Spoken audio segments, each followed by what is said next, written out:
GUP apresenta RH Sem Filtros, um podcast com conversas para quem quer estar à frente. Oi, tudo bem? Eu sou o Guigo, eu sou uma pessoa branca com barba e cabelo curto escuro, muitas tatuagens pelo meu corpo, tô usando uma camisa cinza hoje, tô aqui no estúdio da GUP, né, no nosso podcast, com a parede cinza, com quina azul atrás de mim, e essa é a quinta temporada do RH Sem Filtros, um podcast para quem quer estar à frente, com conversas muito enriquecedoras para RH, lideranças, CEOs, ou você que tem interesse em saber mais sobre gente, gestão e o mercado de trabalho. E hoje eu vou conversar sobre estratégias de RH para otimizar o desempenho e desenvolvimento do time com a Lenita Freitas, gerente executiva de recursos humanos da Flora Cosméticos e Limpeza. Boas-vindas ao RH Sem Filtros, Lenita. Como que você tá? Obrigada, bom dia, Guigo. Estou Bom bem, dia. obrigada pelo convite. Primeiro, agradecer essa oportunidade. Muito importante essa troca, né? Sim. Espero poder contribuir de alguma forma. Eu sou uma mulher branca, de cabelos loiros com mechas até a altura do ombro e estou vestindo um casaco verde, também aqui na GUP, com um fundo azul e cinza.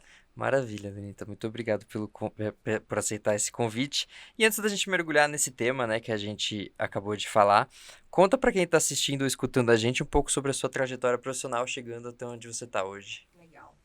Bom, eu estou há mais de 20 anos em RH e eu costumo brincar até nas entrevistas quando eu faço que ninguém, quando criança, fala, quero trabalhar em RH, né? A gente cai em RH e se apaixona, e eu me apaixonei. Então, eu fui cursar psicologia, pensando em trabalhar com crianças, até algo assim do passado, porque minha mãe é professora e eu admiro muito essa profissão. E aí, no terceiro ano, caí num estágio em RH no varejo, em supermercado, enfim, numa empresa familiar nacional.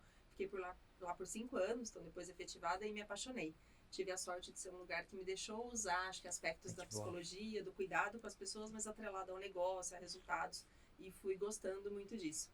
Depois eu fui para um outro segmento em serviços, numa seguradora, e aí um mundo completamente oposto, então uma empresa de capital aberto, e aí aprendi muitas ferramentas lá também, então metodologias com metas, resultados, processos seletivos, treinamento e desenvolvimento. Cresci lá também, lá foi onde eu assumi minha primeira gerência, fiquei por 5 anos lá também, e tinha um call center grande, então pude transitar por públicos distintos e programas como RH que a gente podia fazer para diversos públicos e ir olhando para isso também.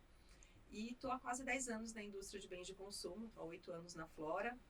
A Flora é uma indústria que a gente fala, quando fala o nome, quase ninguém conhece, mas com certeza todo brasileiro tem um produto em casa. Então, a gente tem o sabonete Francis, linha de limpeza Milano, Ox, Neutrox, Carina, Colene, muito famoso. Brisa, inseticidas, enfim, tem vários produtos.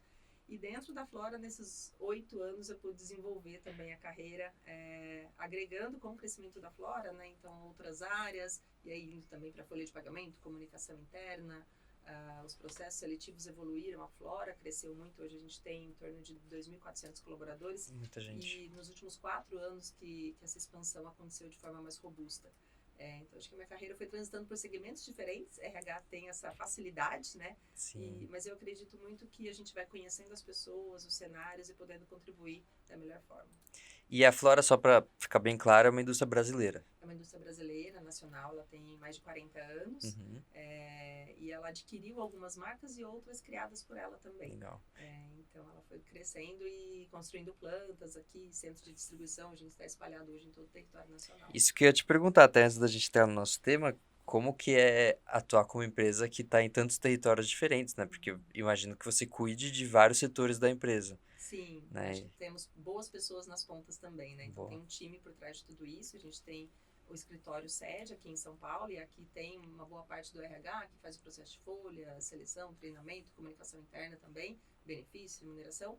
Mas nas unidades, dependendo do tamanho da unidade, se é uma planta fabril, né, ou um CD, a gente tem ou um RH robustinho até, né, com 8, 10 pessoas. Legal. Que fazem esse elo, então cuidam do dia a dia, cuidam dos colaboradores e processos lá, mas a gente leva alguns programas da sede para ser de forma adaptada, mas acontecer em todas as unidades. Então, quando a gente vai, por exemplo, para um programa de liderança, a gente desenha em parceria com todos esses RHs e levamos para acontecer nas unidades, não fica tão segmentado. E aí, acho que com a pandemia a gente aprendeu a ser muito mais online, então facilitou muito a comunicação, mas o tempo todo a gente está em contato. Então, eu viajo para as plantas, a gente tem até um treinamento na Matriz também de uma metodologia nessa sexta-feira que vem, representantes das unidades aqui para a Matriz, e aí essa comunicação vai fluindo. Que demais. E para a gente entrar, né, no tema do episódio, então, na sua visão, o que é um RH estratégico para otimizar o desempenho e desenvolvimento das pessoas dentro das empresas? Legal. falo do RH que não abraça a árvore, né? Aham. Acho que o RH estratégico tem que entender do negócio, tem que saber como que o RH contribui para o momento da empresa, para o cenário, para o que a empresa está passando, e isso fazer o elo com as pessoas, né? Então, ter o cuidado com as pessoas, cuidado a gente fala muito na Flora, né? Tá no nosso lema. Então, o RH estratégico, eu acredito que tem que fazer o colaborador ser protagonista da sua carreira, mas juntar o melhor de cada colaborador, ter a pessoa certa no lugar certo, conversar com as áreas de negócio, com as unidades, né, com representantes de todas as áreas da empresa, não ficar fechado no seu mundinho e assim conseguir contribuir para cada área, seja levando numa seleção o melhor profissional, seja olhando para as pessoas com possibilidades de promoção interna também, olhando para ferramentas, metas, né, como que a gente alinha o profissional ao que aquela área está precisando e de forma corporativa, né, o que a gente escuta também dos heads e como que a gente pode se colocar e falar a linguagem deles, né? Levar algo, não só porque o RH precisa cumprir algumas rotinas ao longo do ano, a gente sabe que tem um benefício, que traz um retorno, né? Sim. Mesmo às vezes difícil de mensurar o ROI no RH, mas como que a gente adapta para o cenário que a empresa precisa mesmo naquele momento. Perfeito. Até combinando com o que você falou na sua trajetória, mesmo na Flora, você passou por um momento de expansão muito grande recentemente, né? Então, se o RH não estivesse alinhado ao negócio nesse momento, não ia dar muito certo, né? Essa expansão, a busca por novos talentos, Com imagino eu. certeza. Momentos em que a gente ficou mais estável, não com crescimento, mas retendo as melhores pessoas, fazendo com que cada um trabalhasse dando o seu melhor naquele momento da empresa e no momento de expansão ou de algumas melhorias ou crenças que a gente teve. Então, a gente internalizou, por exemplo, um time de promotores que eram terceiros. Que E a legal. gente fez uma força-tarefa dentro do RH, isso já, acho que há uns 5 anos. Por que a gente vai trazer, né? Qual é o benefício disso, de estar ali vestindo nossa camisa, como que a gente vai treinar, como que a gente vai poder interagir com esse público. Então, a gente tem esse olhar tanto para o escritório, para as áreas administrativas, para a planta, momentos em que a planta precisou expandir, como que a gente faz as outras unidades também ajudarem em plantas que passaram por ampliação de turno, por mudança de horário, e como que uma outra área está mais estável e pode ajudar a outra, ou uma outra área está um pouco mais engargalada e as outras ajudam. Então, foram momentos diferentes. Apesar de 8 anos na mesma empresa, a Flora mudou muito. Muito dinamismo, né, nessa Sim, trajetória. ainda bem. E uma dúvida, assim, até saindo um pouco do roteiro, mas que eu acho que pode ser interessante para o público. Qual que é a diferença de você ser um RH estratégico para o corporativo, que é o escritório aqui em São Paulo, ou para a fábrica, né, que são as plantas ou os centros de distribuição? É muito diferente essa relação da RH? Eu acho que é um entendimento de cenário. Eu não acho que a relação de RH é diferente porque a gente tem os nossos propósitos e os nossos pilares. Perfeito. Mas não dá para a gente engessar alguma coisa e levar para todas as unidades, né, de forma igualitária. Então, entender, se eu tenho uma planta no Rio Grande do Sul e outra em Goiás, o público é diferente, o cenário de oferta de emprego é diferente. Então, o RH estratégico, lá na unidade, eles fazem também dessa forma, entendendo o cenário, trazendo as necessidades dentro do possível. A gente não quer uma colcha de retalhos na empresa, mas preciso adaptar cada programa ou cada momento conforme a unidade, o centro de distribuição. Legal. Então tem que fazer, ao mesmo tempo que faz um trabalho em conjunto com a empresa inteira, também tem que saber adaptar às realidades diferentes, Aquele né? macro e o micro, zoom out, zoom in, Sim, né? perfeito. E o que que é uma avaliação 360 graus e como que ela é diferente de outras formas de avaliação de desempenho? Nós temos essa ferramenta na Flora desde antes da minha chegada. Eu confesso que dá um certo susto quando você chega numa empresa e fala, meu Deus, avaliação 360. Estamos maduros para isso, né? Como isso acontece? Então, a avaliação 360, para quem talvez não tenha tido contato ainda, é uma ferramenta de avaliação em que o colaborador passa por todas as interfaces de visão, né? Então, ele é avaliado e avalia pares, subordinados, gestor. E na Flora a gente tem uma interface também que a gente chama de cliente-fornecedor, que é um cliente interno. Então, o colaborador escolhe de 5 a 7 pessoas com que ele interage nas demais áreas para avaliá-lo também.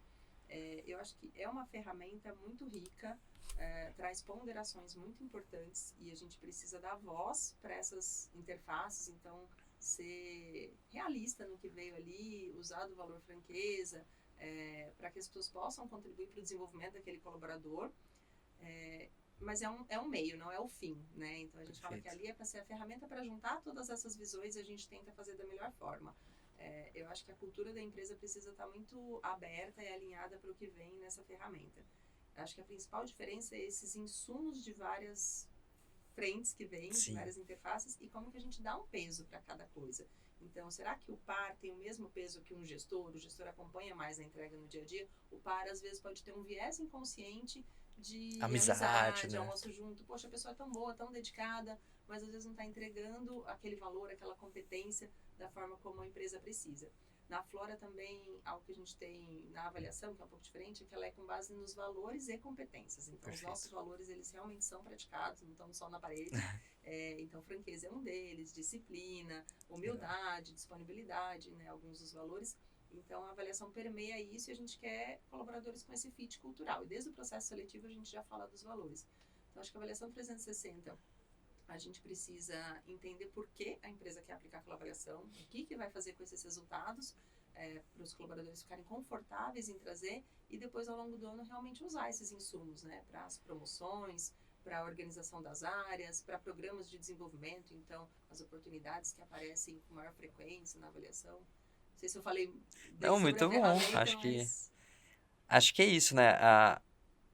Isso que você falou da maturidade da empresa é muito importante, porque se você imagina, aqui na Gup a gente tem também um modelo de avaliação parecido assim, e, e é interessante isso de você elencar qual o valor de cada avaliação, né? Porque, de fato, um par de trabalho pode ter um viés inconsciente, às vezes uma própria liderança pode ter também, então ter isso em mente requer muita maturidade, né? Para Sim. você ler o que a pessoa escreveu ali, ver a avaliação que ela fez e entender, pô, legal, mas não é bem assim. Sim, e acho que é um processo que vai construindo. Então, assim, a cada ano a gente nota que está melhor a avaliação, tá? Com Perfeito. conteúdos mais precisos, com exemplos que a gente pede para trazer em toda a avaliação, mas na 360 também a gente reforça muito isso. E eu acho que o RH também tem que ter essa clareza de, é 100% franca a avaliação? Não, né? Tem pessoas que Não talvez é. estejam um pouco mais envergonhadas, com receio, a primeira vez que está passando pelo ciclo, não sabe exatamente como que vai ser usado aquele conteúdo. Então, assim, funciona 100% para 100% dos colaboradores? Não, acho que eu não tenho essa utopia. Mas eu acho que é muito rico. E a gente tem um processo, depois da avaliação de desempenho, que também é uma parte da ferramenta que eu acho que muitas empresas têm, que é um processo de calibragem, que é justamente para usar a mesma régua para todas as áreas, para todos os gestores. Então, a gente passa aí 30 dias fazendo em torno de 50 comitês, são médias que a gente tem dos últimos anos, em que a gente senta, poxa, vamos falar da área tributária fiscal, vamos sentar com os gestores, com alguns convidados que foram clientes nessa aqui, e falar, poxa, as notas que vieram, faz sentido? Querem complementar algo? Poxa, um gestor de uma área às vezes é muito rígido e dá sempre uma nota mais mediana, o outro gestor é um pouco mais complacente, ou um pouco mais otimista, né, com uma visão, e coloca o time sempre com notas maiores, então vamos nesse momento levar a mesma régua, porque por mais que a gente peça exemplos, é subjetivo, né? Falar Sim. de comportamento. Então, é uma evolução. A gente sente que vem melhorando. E como que a gente sente essa melhoria, né? Cada vez os comitês de calibragem, a gente tem menos ajustes. Né? O que veio Perfeito. na avaliação está mais condizente com a realidade, com as percepções. E você sente até uma dúvida enquanto pessoa colaboradora, né? Você sente que... Porque a avaliação acontece enquanto o trabalho também acontece, né? Sim. Você sente que as pessoas, elas se dedicam o suficiente para essa avaliação? Ou você acha que elas acabam deixando meio de lado? Qual que é a sua percepção? Tem os dois públicos, né? Tem aquele que pede para estender mais 2 dias porque não deu tempo de fazer tudo. A gente deixa um período até amplo aí, em torno de 40 dias também para realizarem as avaliações. Elas sempre acontecem no final do ano, então chega até perto do Natal, as áreas estão fechando metas, né? Algumas entregas. Mas a gente faz um treinamento com todos os colaboradores antes, sempre que vai rodar a avaliação, reforçando os cuidados, reforçando para separar, né, o momento do seu dia. E a gente dá alguns exemplos que já funcionaram bem com alguns colaboradores. Então, assim... tem gente que funciona melhor de manhã, tô com a cabeça fresca, cheguei no escritório, todo dia de manhã eu vou parar e fazer 1 ou 2 avaliações, olhe quantas você tem para fazer. Tem gente que resolve parar um dia inteiro e ou faz o seu home office, ou chega no escritório e vai para uma salinha e, poxa, vou fazer 4, 5 avaliações com muita qualidade de manhã e à tarde também. A nossa ferramenta dá a oportunidade de você salvar Legal. E não enviar no momento, porque às vezes um dia você estava, né, um pouco mais duro, depois que você fez de outros colaboradores, você pondera melhor entre eles, você consegue voltar e ajustar. Então a gente viu que melhorou, vem melhorando. Massa. Mas ainda tem quem chega lá no final e tá com muita para fazer e acaba fazendo uma outra um pouco mais correndo. Sim. E desculpa, até um ponto Imagina. que veio disso que a gente ajustou. Na Flora você pode, de algumas interfaces, recusar a avaliação. Então também a gente falou, poxa, tem gente, uma pessoa que tem muito contato com a área de vendas, que recebe 40 convites como cliente fornecedor. Não tem como, Você não né? vai fazer com qualidade. Então, olha realmente quais foram os colaboradores que você teve mais contato ao longo do ano, que você consegue Perfeito. contribuir mais e os outros recuse. É melhor recusar e não impactar a nota daquele colaborador do que ir lá e fazer rapidinho e dar a nota mediana para ele, que você vai distorcer o resultado. Sim. Então, são coisas assim, com aprendizado de anos, que a gente fala nos treinamentos, no momento em que a gente reúne os colaboradores para orientar. Vamos começar o ciclo da avaliação de desempenho. Achei bem legal isso que vocês dão exemplos de práticas, porque muitas vezes as pessoas a primeira avaliação dela vai falar, pô, mas qual é o jeito certo de fazer, né? Ela se sente essa insegurança. Eu, por exemplo, sou essa pessoa que pega o dia inteiro e faz o dia inteiro, né? Então, acho legal dar esses exemplos. E quais que são os passos iniciais para implementar uma avaliação desse tipo numa empresa, de modo que ela seja eficaz, né? Como que acontece esse primeiro momento e quais são os desafios que você percebe? Eu acredito que cada empresa tem o seu momento, a sua necessidade, né, e a cultura. Então, acho que a cultura também tem que permear, ter abertura para uma avaliação desse tipo. E as avaliações, mesmo 360, podem ser adaptadas. Se é uma startup, se é uma empresa, né, multinacional, eu acho que entender a necessidade da empresa e para que ela quer aplicar uma avaliação dessa, acho que é o primeiro passo. Né? O que eu vou fazer com esse resultado? Como eu vou usar? Desenhar todas as etapas, então quais vão ser as interfaces, como vai ter o comitê de calibragem, depois não vai, quem que valida essas avaliações, e entender o que quer avaliar dentro da avaliação. No nosso caso é valores, pode ser competências. Então eu acredito que mapear o cenário da organização, de qual é o objetivo, estabelecer os passos, o público que vai ser elegível, né, que tem acesso também, acho que são os primeiros passos. E de cuidados, muita comunicação, muito treinamento, bate-papo, comunicação, material de apoio, para que as pessoas usem da melhor forma os colaboradores. Tem que estar todo mundo na mesma linha ali para entender.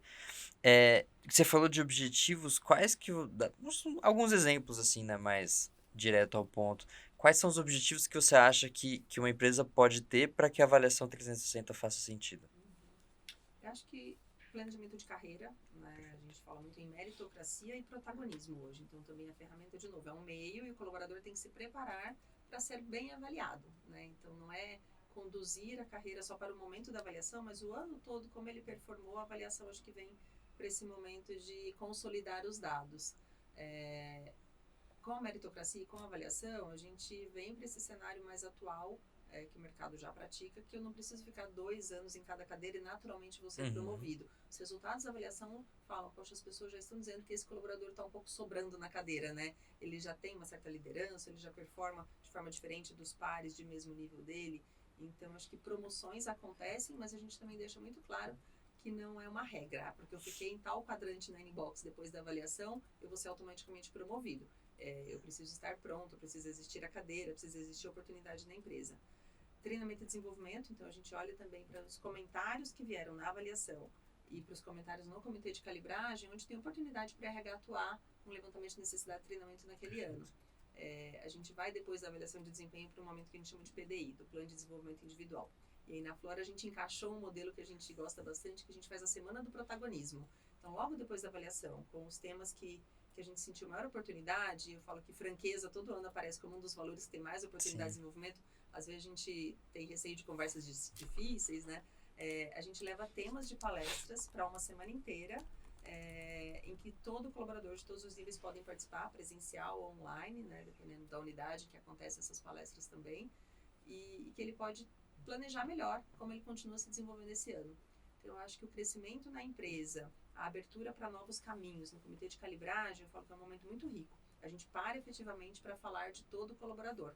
Né? Então, são pelo menos 600 colaboradores dos 2.400 que são participantes da avaliação de desempenho e a gente vai falar dele, como ele está, como foi esse ano, né? O que as equipes trouxeram sobre ele, poxa, o que a gente tem de planos para ele aqui dentro? Ele vai ficar muito bem nessa área, já é um líder ali, ele está muito bem entregando, ou poxa, tem uma outra área que é uma carreira lateral, mas que ele vai contribuir muito com tudo que ele já fez aqui, ou poxa, a gente está abrindo uma unidade nova, ou um CD novo, e ele pode ser a pessoa que vai fazer o elo e treinar as pessoas de lá. Então saem caminhos diferentes, mas com um cuidado de não falar só em promoção, para também não conduzir que naturalmente o colaborador que tiver a nota X, ele vai ser promovido, e não distorcer a avaliação por isso, só buscando a promoção. Acho que são alguns pontos. Não, muito legal. Você mencionou a matriz Nine Box, né? Para quem está assistindo e escutando a gente, eu vou deixar alguns materiais na descrição do episódio para entender mais sobre o assunto, mas se você quiser falar um pouquinho sobre o que é essa matriz, acho que pode ser muito legal nesse momento.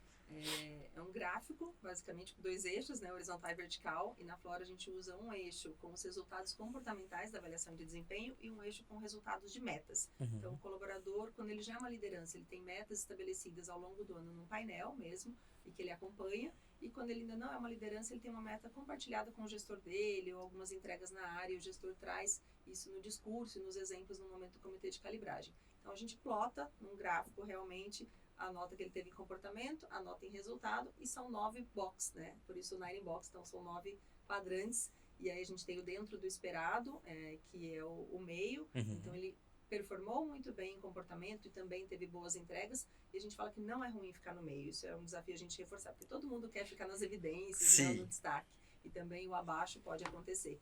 Mas 70% da empresa precisa performar bem no meio, para ser uma empresa saudável e equilibrada, né? A gente na Flora não faz a curva forçada, como algumas empresas fazem, mas a gente tenta direcionar e isso já vem acontecendo.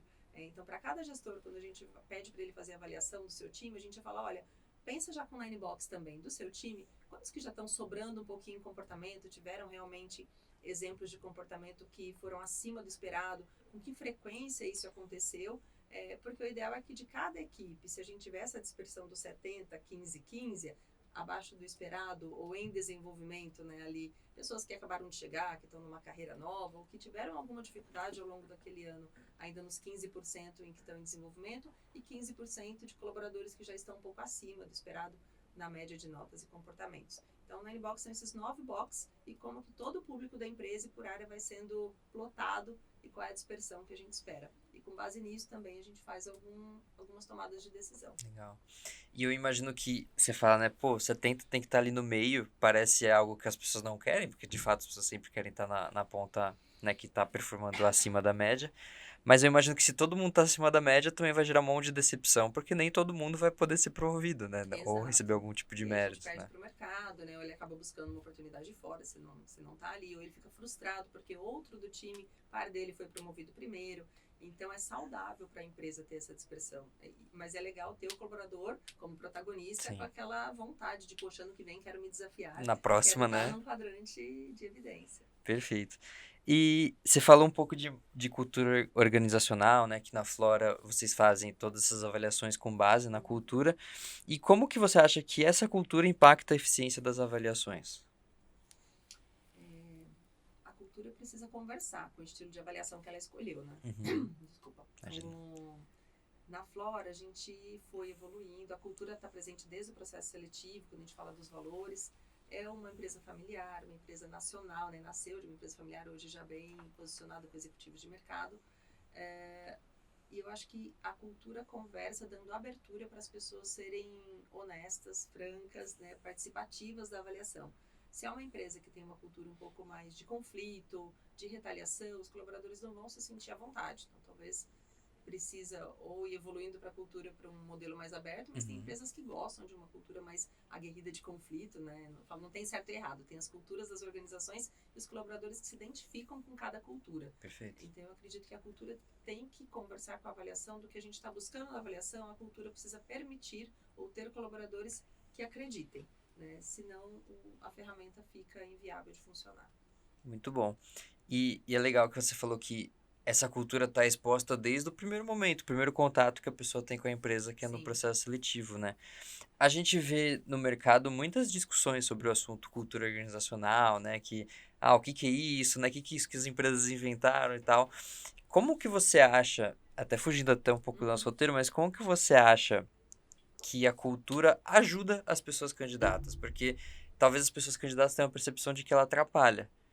Mas ela ajuda, na verdade, né? Porque é o que você Sim. falou, você escolhe um lugar que você vai se identificar com aquele ambiente. Como que você acha que ajuda de fato? Eu acho que com conhecimento e identificação, cada vez mais para as pessoas ingressarem nas organizações, é importante ela conhecer aquela cultura, pesquisar, conversar com colaboradores que trabalham lá, ler o site, às vezes porque está escrita a Sim. cultura, normalmente, né, nos sites também, e normalmente ela é aplicável. Eu acho que realmente a cultura, desde o processo seletivo e lá dentro, vai direcionando para ter pessoas alinhadas com o propósito da empresa, com o funcionamento dela, para as pessoas não estarem ali frustradas, né, não concordando com a cultura, né? Então, acho que a cultura permeia tudo. Na Flora, a gente tem no processo seletivo, a gente fala muito sobre os nossos valores, a te explico, ó, aqui dentro é assim, é assado. E, de novo, não é certo ou errado. Você se identifica, é algo que para você faz sentido. E a gente tem um comitê de seleção pautado em valores. Então, também, Legal. depois de todo o processo seletivo, tem uma roda de conversa de 15 minutos com gestores da empresa para falar sobre os valores. E aí, os gestores fazem perguntas para esse possível candidato, né? Olha, conte uma situação, então perguntas também abertas em que você teve que usar de humildade para superar algo que foi proposto para você, ou uma situação que você precisou de mais determinação que o comum para resolver uma solução no seu trabalho anterior, e assim faz o colaborador, o possível candidato, né, refletir em ele ser um colaborador daquela empresa ou não. Então, eu acho que esse namoro, o processo seletivo, o quanto a gente traz para o dia a dia, facilita a pessoa estar mais adaptada. Não queremos pessoas todas iguais, acho que esse é um cuidado também. A diversidade de perfis é muito rico para trazer essas discussões para a empresa.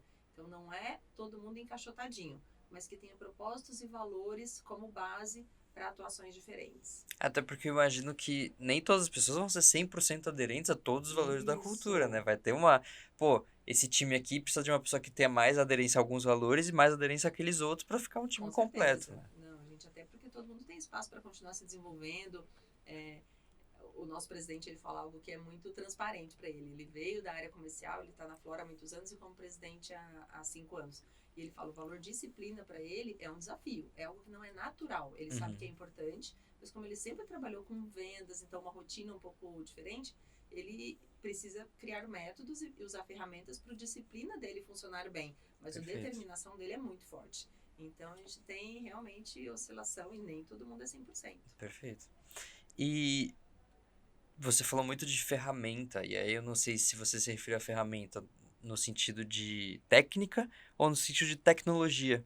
Mas como que você acha que a tecnologia pode avaliar nesse tipo de avaliação 360? Sim, acho que as duas formas, né? A técnica e a tecnologia. O processo como ferramenta é importante, mas a tecnologia dá segurança para o colaborador. Acho que uma tecnologia confiável, né, faz com que ele entenda o fluxo e participe melhor. E também os dados que a gente colhe com essa tecnologia, né? De novo, é um meio, então, para a gente fazer análise de dados, para unir os cargos, as unidades, analisar os indicadores, montar os nossos planos de ação, a tecnologia ajuda muito. E para cada empresa, de novo, ter essa adaptação, né? Então, o tamanho de empresa, o tipo de processo que ela quer ter, a melhor tecnologia para ela vai fazer o fluxo andar melhor. Perfeito. E, aproveitando que a gente está falando de tecnologia, como que você vê o futuro desse tipo de avaliação nos próximos anos? Você não precisa ir muito longe, mas nos próximos 5 anos, assim. Sim. Eu acho que o futuro é cada empresa estar mais consciente de que avaliação ela precisa, que ferramenta ela precisa. Acredito que como futuro a liderança vai ser um grande impulsionador dessas ferramentas e não tanto o RH. Acho que vejo pesquisas de mercado e algumas empresas fazendo grandes mudanças em processos de avaliação e acho que tem o positivo para cada empresa. Então, acho que cada uma ir adaptando mesmo o que ela precisa, o que funciona bem para ela e a avaliação ser um pouco mais fluida. Acho que na minha visão eu vejo cada vez menos tempos marcados e o RH puxando como uma obrigação e algo que é natural, que as pessoas veem valor e que a liderança tenha também essa participação bastante ativa. Maravilha, muito bom. E muito obrigado pelo papo, foi um papo, assim, muito rico, eu senti muita segurança no que você estava falando, assim, pra mim eu tô dominando a avaliação 360 aqui. Mas, e eu queria saber, né, se antes da gente encerrar, se você quer falar mais alguma coisa pra quem tá assistindo e escutando a gente, algum recado, alguma frase de impacto. Obrigada pelo convite, primeiro, eu realmente amo o tema, amo RH, então acho que eu me empolgo e vou falando bastante. Acho que aproveitem muito todas as trocas que tem aqui, de novo agradecer vocês por esse momento e vários episódios acho que contribuem muito e que isso possa permear as organizações, não apenas os RHs, mas toda a formação de gestão e liderança que estão aí cuidando das pessoas e dos resultados das companhias. Perfeito, muito obrigado, Lenita. Obrigada. É isso. Esse foi o episódio de hoje do RH Sem Filtros, um podcast com conversas para quem quer estar à frente. A gente se encontra no próximo episódio.